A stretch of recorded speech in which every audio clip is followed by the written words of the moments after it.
Almost every school is test optional. However, if you are looking for merit scholarships, I strongly encourage you to take the tests, do some test prep, get good test scores, do as well as you can on that. $500 invested in test prep could get you, $20,000 of scholarships.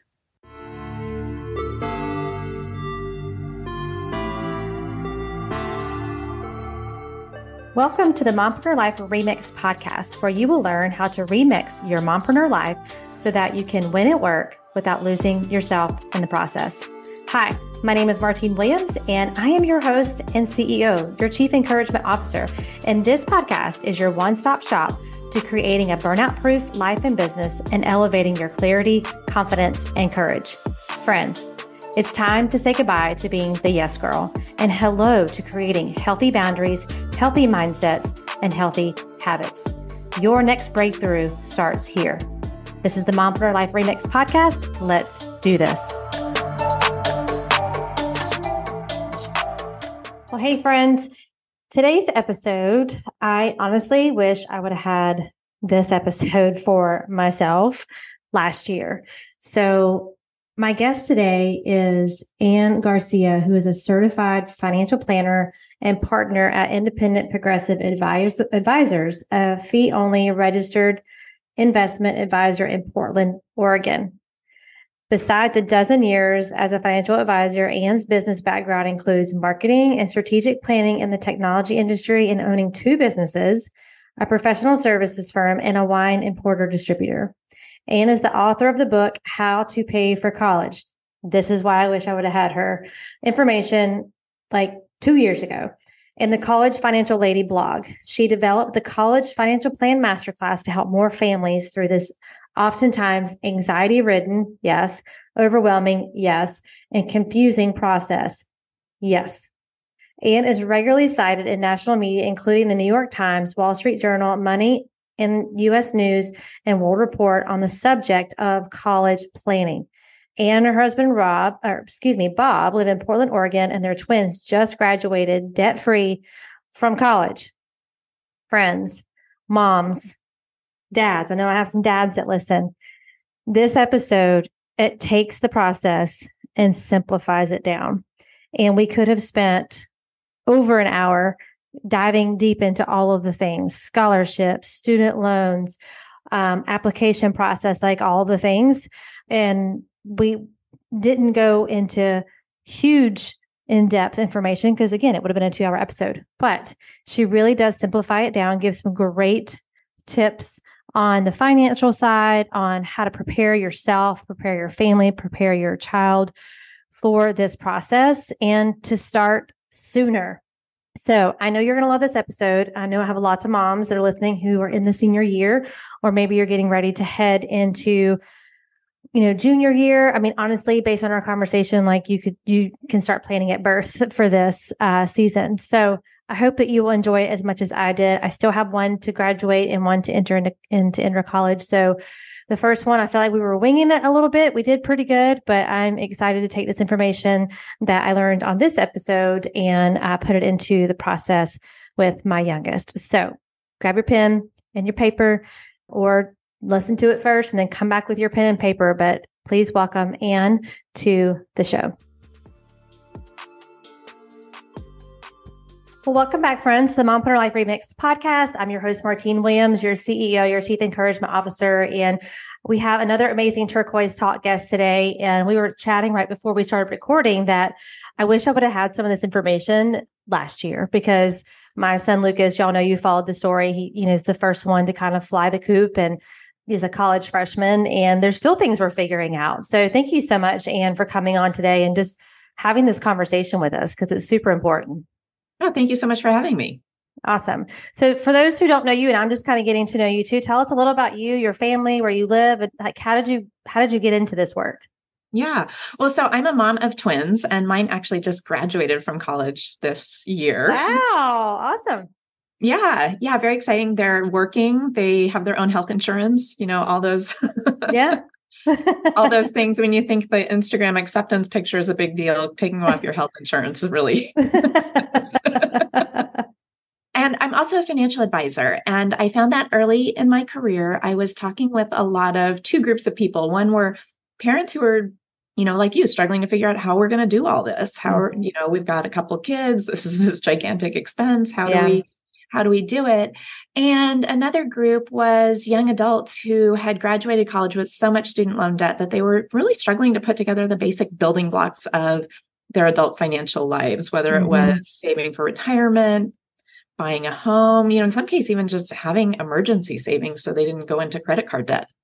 And I sort of felt like if I could help that first group, those parents who were trying to figure it out, maybe I'd see less of that second group of people who were so overwhelmed. And, being a parent myself, my kids were much younger at that point. I knew this was something I needed to know for my own family's journey. Yeah. And so I kind of dug into the topic and here we are. Yeah. And you had two in college at the same time. Like that happened for my parents only for 1 year because my brother and I are 3 years apart. So, and it's going to be the same for us too.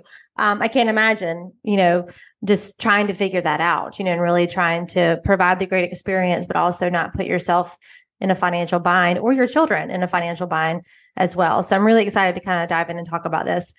So the first thing I wanted to kind of talk with you about is college a good investment? And I know there's probably people on both sides of that question on whether the child should go or shouldn't go. And I've definitely have had those conversations, actually still having that with my college freshmen. So tell me kind of, what your thoughts are on that. That's such a good question and such a common one these days where the cost of college has gotten so high. Yeah. I can't take credit for this. I'm going to paraphrase somebody else who was saying, if there was a pill we could give people that would make them not get diabetes, not get heart disease, not be on unemployment or other social services, not smoke, get married, not get divorced, buy homes, do all the things. We would invest no end of money trying to develop this. The thing is, we have that pill and it's called college. Yeah. College produces so many good outcomes and not just financial ones, although the financial ones are huge. College graduates on average earn about $1 million more over their lifetime than do those without degrees. The unemployment rate for college graduates is about half what it is for those without degrees. And in fact, back in the Great Recession, a startling number came out, which was that the unemployment rate for college graduates had crossed 4%. And that was at a time when the national unemployment rate was about 10%. So, right. So the economic piece of it is huge, but the non-economic benefits are huge as well. As I mentioned, college graduates marry at higher rates than do those without degrees. They divorce at lower rates. There's less diabetes. There's less type 2 diabetes, less heart disease, less deaths of despair. All the things that we want for our kids are available through college. Now, that's not to say that college is for everyone, because there are loads of great career paths that don't require college. But it is to say college is a great investment as long as you do the things that make it a great investment, which is to say, don't overspend. Because the other thing about college is there are pathways through college at literally every price point. My son has a friend who just completed her degree for $0. So she did 2 years of free community college. And then she was working for Starbucks, and Starbucks has a tuition partnership program with Arizona State's online program. And so she finished her degree online at Arizona State. And guess what? Her diploma looks the same as everyone else's from Arizona State. Wow, that's incredible. There are loads of programs out there like that. So, I happen to mention Starbucks and Arizona State because that's what my son's friend did. But many, many companies have those kinds of programs. So there are lots and lots of pathways through college. It does not have to be a $300,000 per kid adventure. Yeah.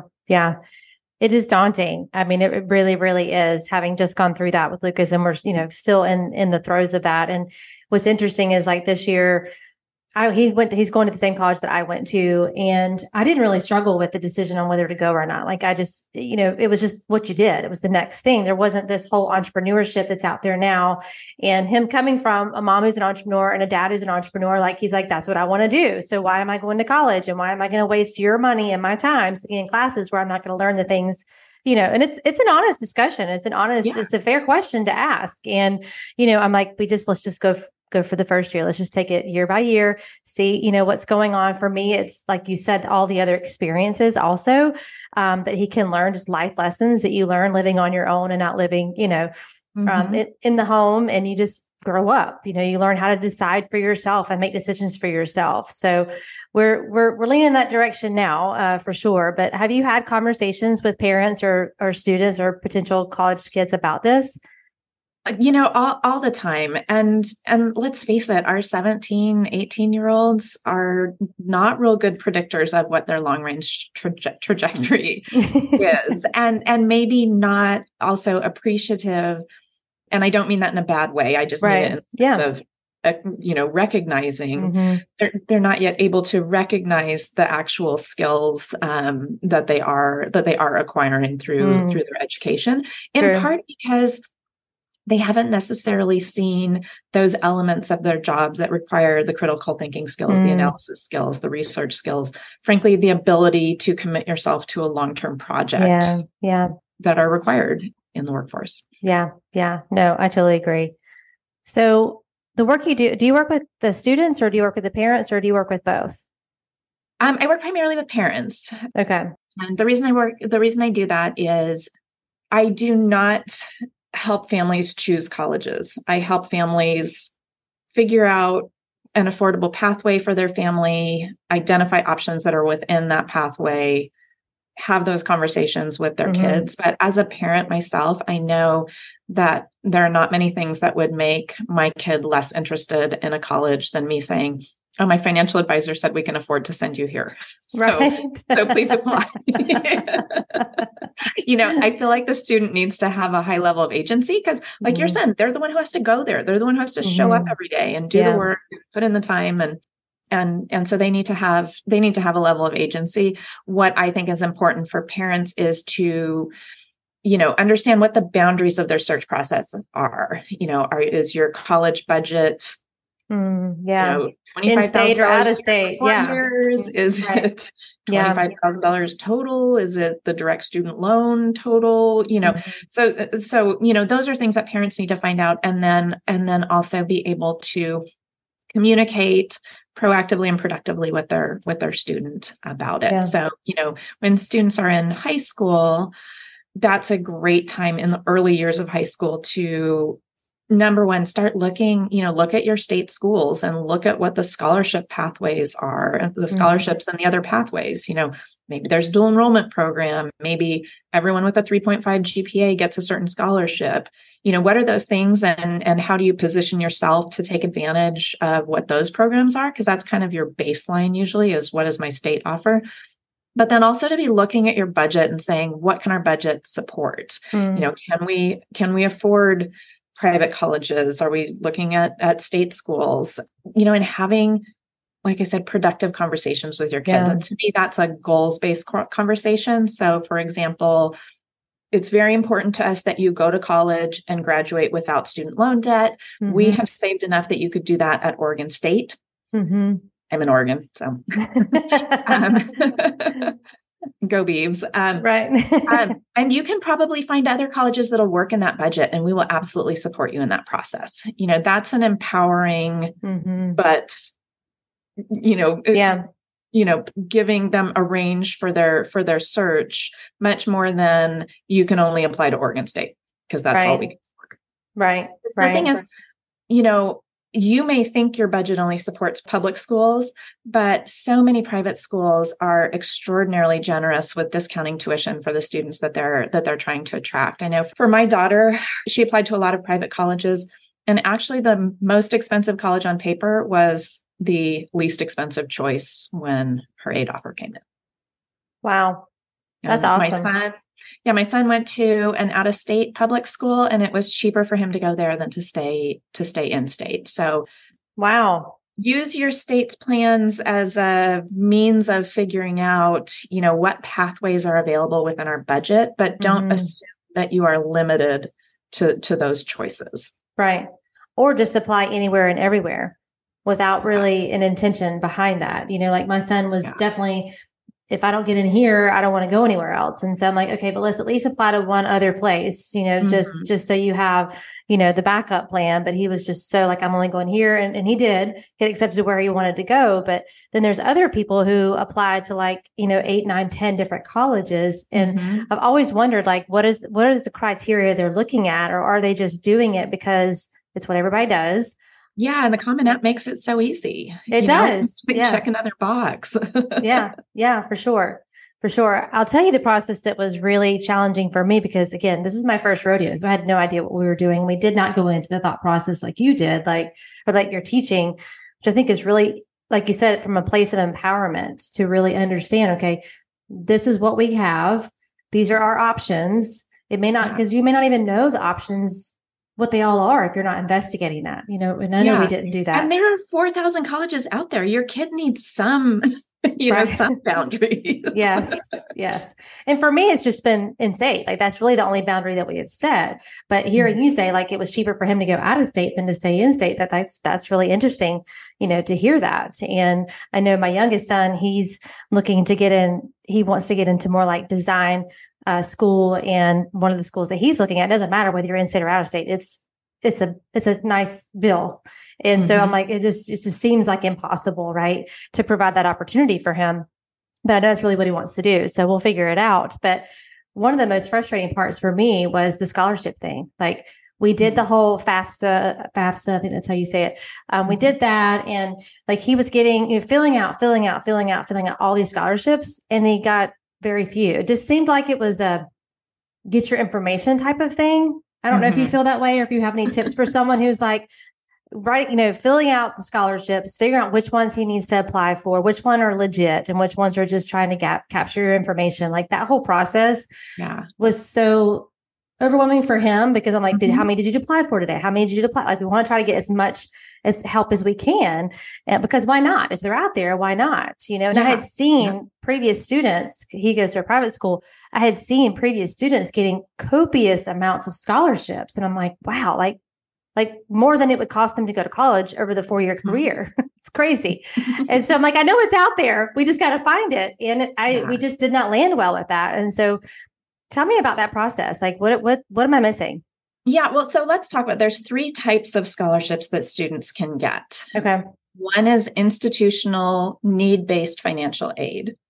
And that is, you file the FAFSA and the CSS profile if your school requires it, and your calculated ability to pay for college, not what you think you can pay for college, but what the forms say you can pay for college, is less than the cost of attendance at the college.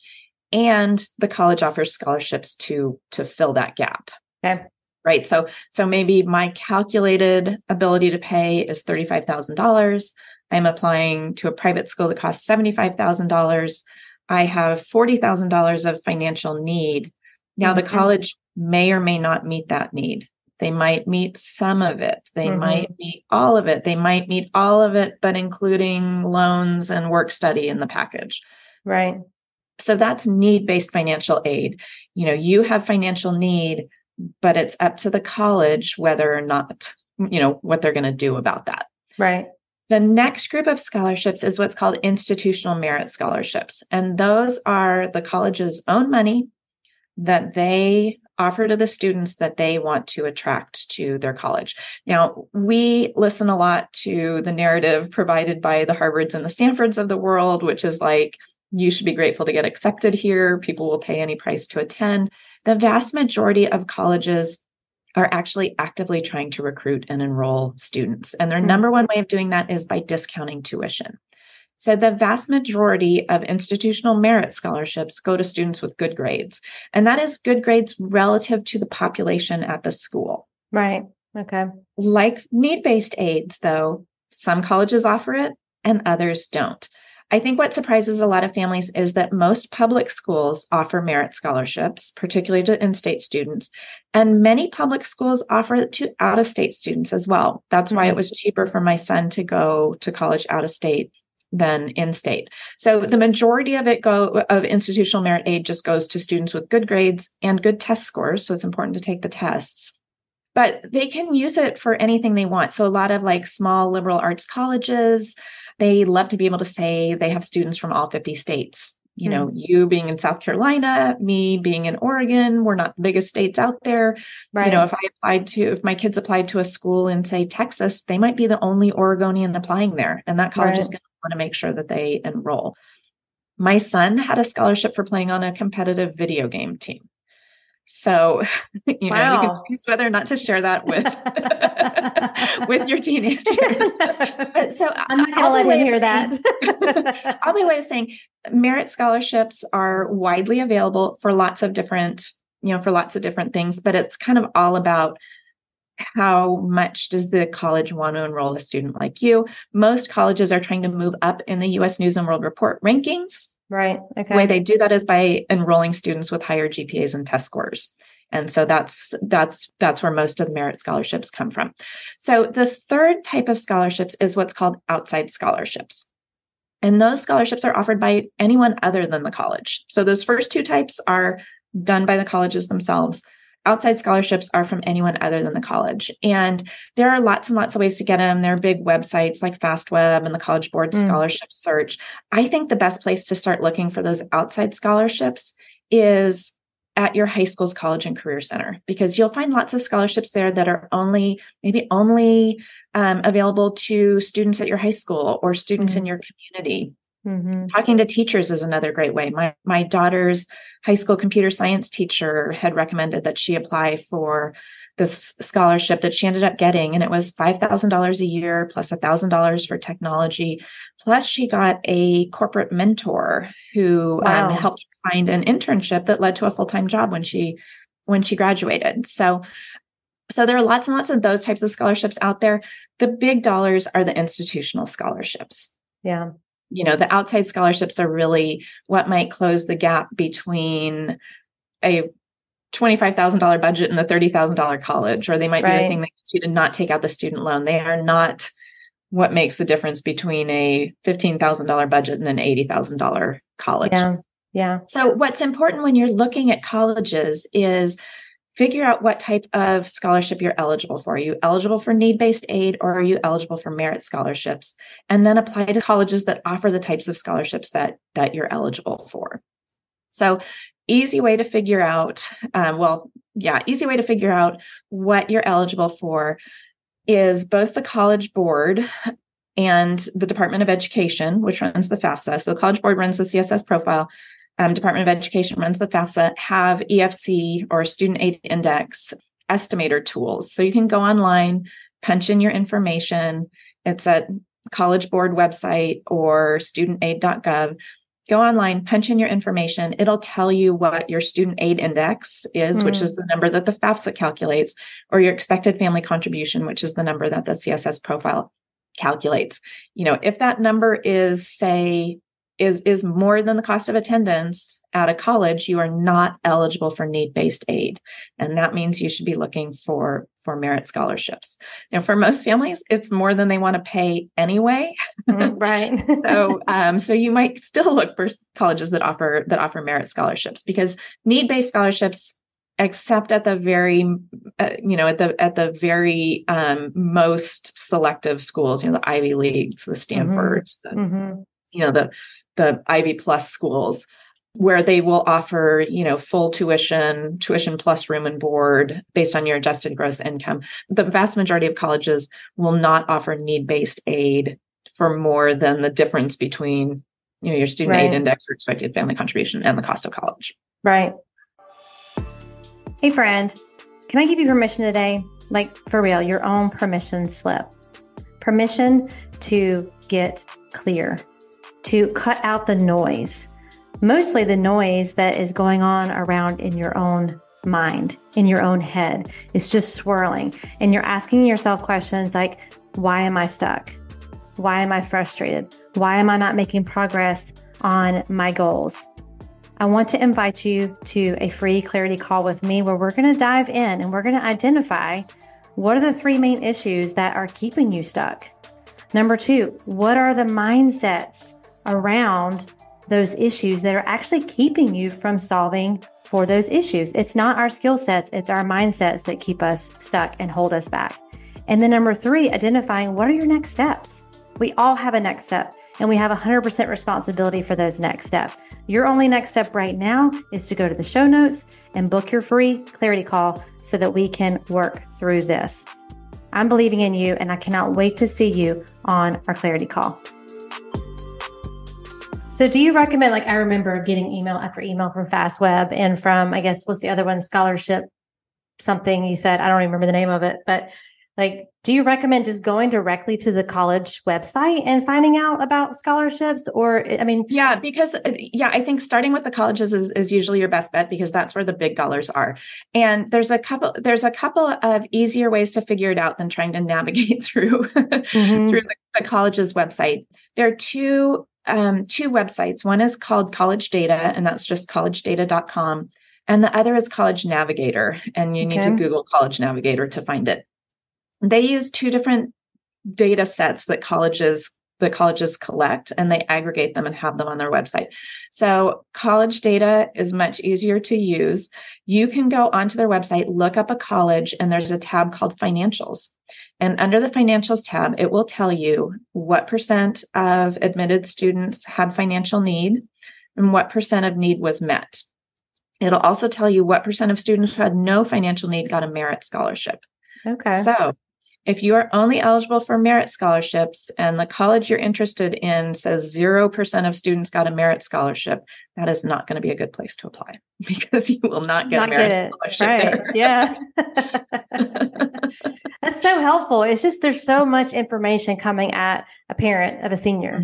You know, you're trying to just, you want to enjoy the senior year and you're wanting to, just cherish all of those moments, yet you're trying to help your child not stress out about all of the things, writing the essays and applying. And I couldn't apply for any, he had to apply for all the scholarships. It wasn't something I could do for him. Like he needed to go in there and do that, which I would want him to do it anyway, because he needs to take responsibility for that.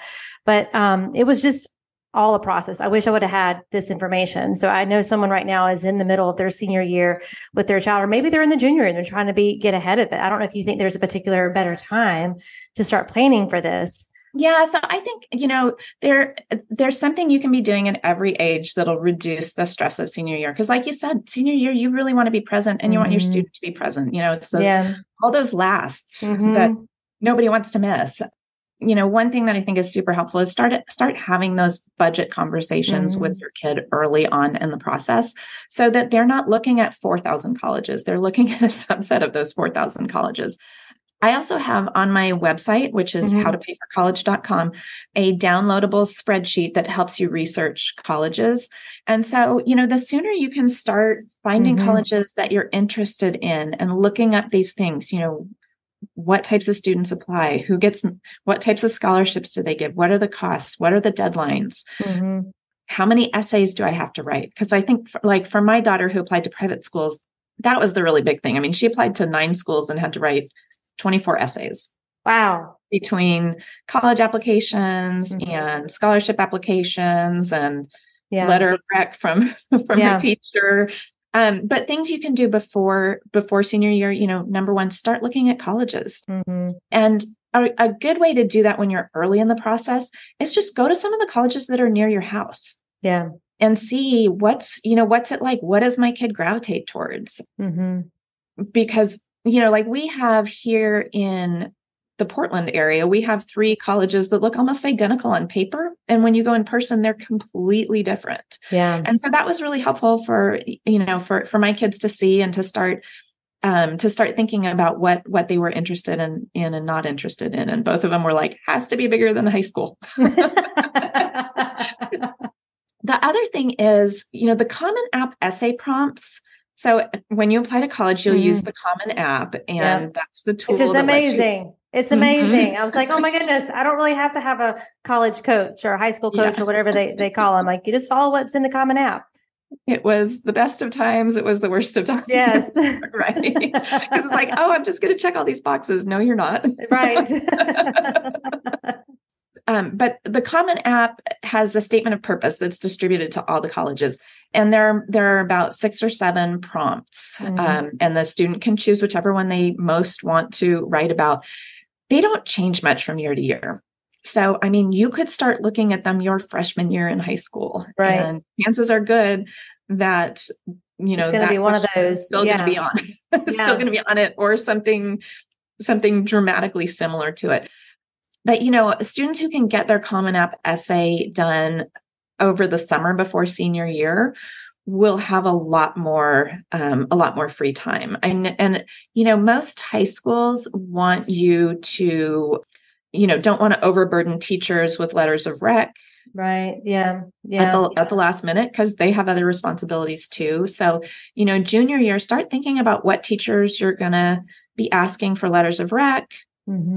Ask them what their deadlines are, confirm that they're willing to write that letter, maybe get, a lot of high schools have a letter of rec packet, where they have, information that they want you to pull together and give to the teacher.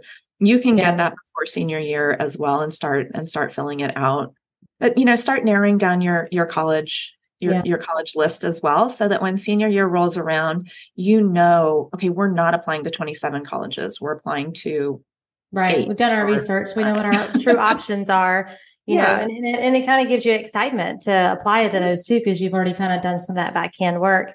Yeah. One of the things I was surprised about the process was actually the school that Lucas applied to and that he's at. They didn't ask for a letter of recommendation. You were applying to like the honors program of the school. So we were doing like being proactive, getting all the letters, and there was like nowhere to submit it because like it's not required, to do that. And they were only required like one essay. And at that time it was also test optional. I think all the schools are back to almost every school is test optional. However, if you are looking for merit scholarships, I strongly encourage you to take the tests. Do some test prep, get good test scores. Yeah. Do as well as you can on that. $500 invested in test prep could get you, $20,000. Make a difference. Yeah. And the other thing I was surprised was, like legacy, like there was nowhere on the application, unless I missed it. There was nowhere on the application where it like asked you, like I went, to this university. My brother went to this university. I have like 4 or 5 cousins that went to the university, and there's 7 that are there right now. And so it's like, that should mean something. I feel like it should mean something. I mean, it's different. According to the Supreme Court, it should not. Like we've invested a lot of money into this university, but anyway, no, there. And someone's like, no, it was on there. I'm like, I didn't see where I could write that I was even an alumni of the university on there. So I guess they don't look at that. But anyway, what are the best ways to save for college? Yeah. So I'm a huge advocate of 529 plans. So a 529 is a dedicated college savings account. I like them for a couple of reasons. One is they're super easy. You just sign up, link your bank account, choose your enrollment in your portfolio, and you're off to the races. Okay. Right? You can set up an automatic monthly contribution. But, big picture, there's some big advantages to them. One is the growth in the account is tax-free. So you basically have more money left at the end. Okay. Because if you put $10,000 in, and by the time you take it out, it's worth $20,000. That $10,000 of growth is tax-free to you. So it is $10,000 as long as you use it for college. Right. Okay. If you did that in a brokerage account, you'd pay taxes on that $10,000. So it might be $17,000 or some lesser amount. The other thing is they're very efficient for financial aid purposes. A lot of times people will say, oh, don't use a 529 because it counts as an asset. It counts against you. Assets count for very little in the financial aid formula. It's really all about your income. Okay. But the secret sauce of 529s is when you take that money out, you don't have to report it on your taxes, so it doesn't increase your income. So similarly, if you had invested in a taxable investment account and you sold securities that had a gain, that capital gain shows up on your tax return, and that's income to you, which increases your calculated ability to pay. Right. Okay. The other thing with 529s is many states give you a tax deduction or credit for your contribution. So it's basically some extra free money that you're getting. It's not a huge sum of money in most cases, but like here in Oregon, a married couple gets $340, but it's $340 and $340 times 18 years. That's $6,000 extra dollars that you have for college, which is the equivalent of 1 year of student loans that that you don't have to take out. The other thing that I love about 529s is almost all of them have a tool called a gifting page. And the gifting page is just a link that you can share with other people who are generous with your kids and say, you know what, rather than toys this year, how about contributing to college? And they can make a contribution directly into that account. So it's those are a great way to just get some free money into the account. And then lots of states have their own initiatives to help you get more money in. Like in Oregon, we have deposits on bottles, and you can you can link your bottle drop account to your 529. So, have your kid collect all the cans and bottles, take them to bottle drop, and maybe you get another $100 a year into your account. And every little bit helps. Every little bit helps. More savings gives you more choices. People say more savings will take away financial aid. Your savings count at 5% of their value. So if you have $1,000 in savings, you have $950 worth of more choices. You've lost, $50 of financial aid as a result. Right. I love that. It's all about the perspective and how you're looking at it. Honestly, and I don't know what this is going to say about me, but I was not even familiar with 529 until we went through this process. Yeah. And I didn't know that it was something you could do. Like you're talking about starting this when they're young. Is that what you're saying? You could start it, you could start it when you're pregnant with your first child. You can start it at any point, and you could start it now. I mean, if you, Martina, in your state, if you have a state tax benefit for contributions, you could just cycle money through a 529 now, take the state tax deduction and then pay for college tuition. So, it's not a huge sum of money, but every little bit helps. Yeah, it does. It does. Well, this is awesome.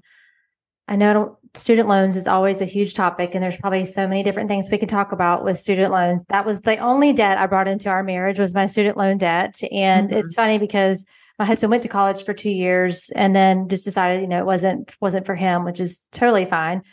But he also, his family had the funds and the income to just pay for it right out. And I'll never forget us sitting there talking, and he was just like, after he saw my debt, he's like, people that can't afford it just shouldn't go. And I'm like, that would be 90% of the country. Yeah. Like he just didn't understand. It's so funny. We still talk about it to this day, that he just couldn't wrap his brain around that. So that was probably one of and I think it's also like my son's kind of reservation, like, and we don't have any student loans for him right now, but who's to say we won't need them at some point? And so how can you be smart about the student loans so that they don't leave with all of this debt? Because that's not fun. And if you read the news headlines lately, you'd think that student loans are a one-way ticket to the poorhouse. Yeah. There are specific groups of people who struggle with student loans. One is people who go to graduate school in less high-paying professions.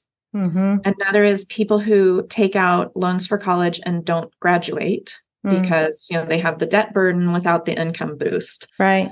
And another group is people who go to for-profit colleges. And those are all those colleges that, you see advertised on TV and, that basically print degrees that aren't worth the paper that they're written on, but still charge high prices to go to them. So those are the students who struggle with student loans. The fastest growing group of student loan borrowers right now is parents, though, who have taken out Parent Plus loans to pay for their kids' education. So within the federal loan program, which should always be your starting point for borrowing, there are direct student loans for undergraduates. There are direct student loans for graduate students, and there are Parent Plus loans for parents to pay for their kids' education. I think that if you stick with the federal direct student loan for undergraduates, there is no problem whatsoever with taking out that loan as long as you graduate. There is a cap every year to how much you can borrow. So you can borrow $5,500 your first year, $6,500 your second year, and then $7,500 your last 2 years.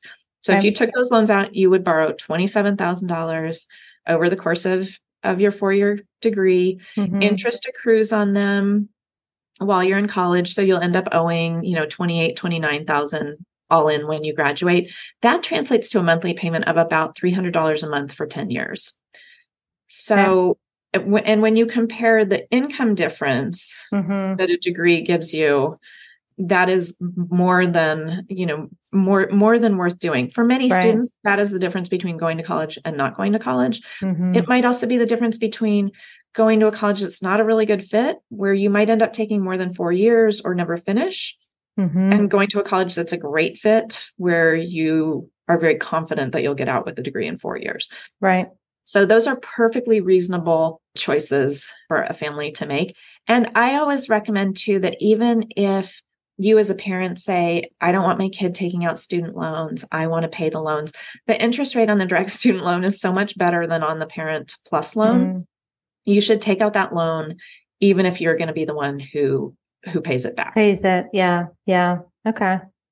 Such good information. I know the listeners are going to be just looking at your website, probably asking for your help, because it's just nice to know there's someone on their side who can really help them go through the weeds. There just seemed to be, for me, there were so many weeds, and my husband definitely has a better handle on financials and all of that. So he probably understands some of this more than I did, but it's just, it can really suck the joy out of that season when you're not prepared and when you don't know what you don't know. And you're just listening to what everyone else is doing. Well, every child is different. Every university is different.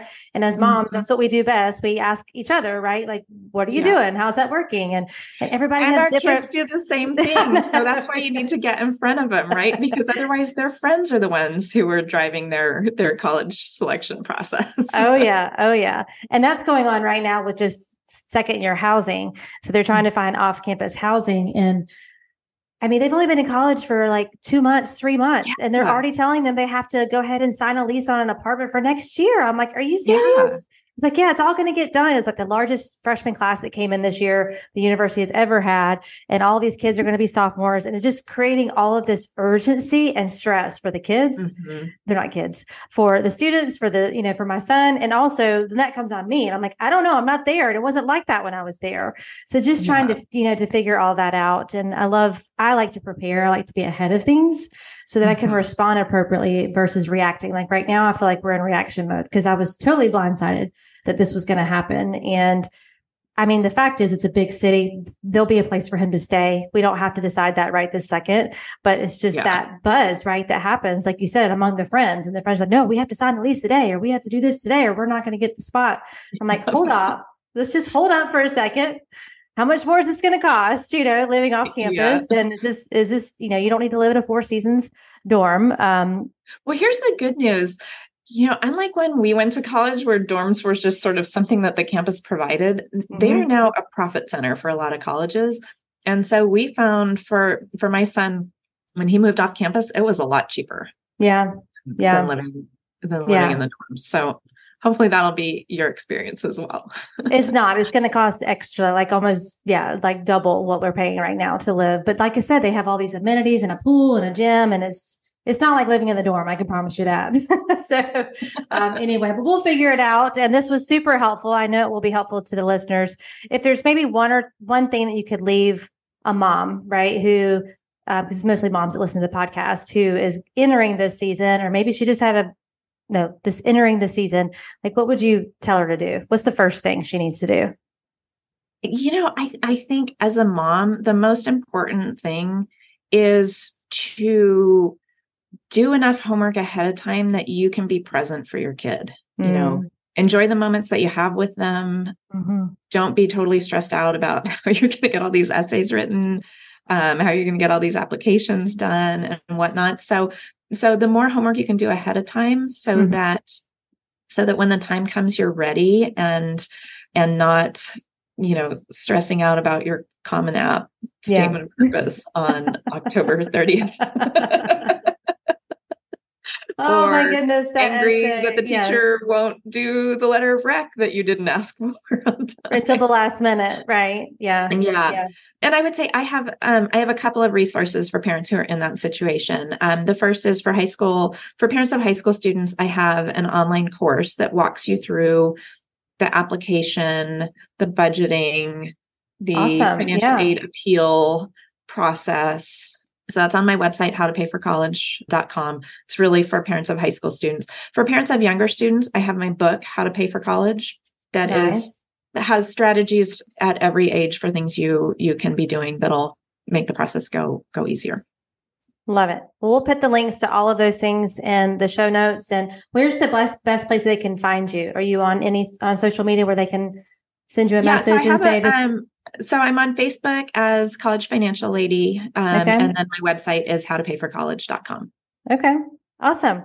Well, thank you, Ann. This was amazing. I know I'm going to go back and listen to it and start thinking way ahead this year on all this process. And it really, really simplified it. It's a very, I think, complex process, and you really did just simplify it. So I appreciate that.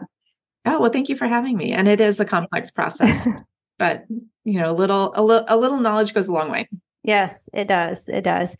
All right, friends. Well, that's it for this episode. I'm believing in you always, and I'll catch you on the next one.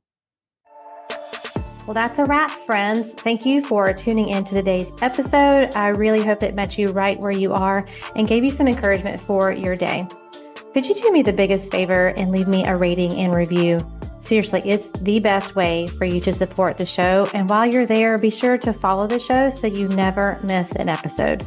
Thanks again. And until next time, I am believing in you always.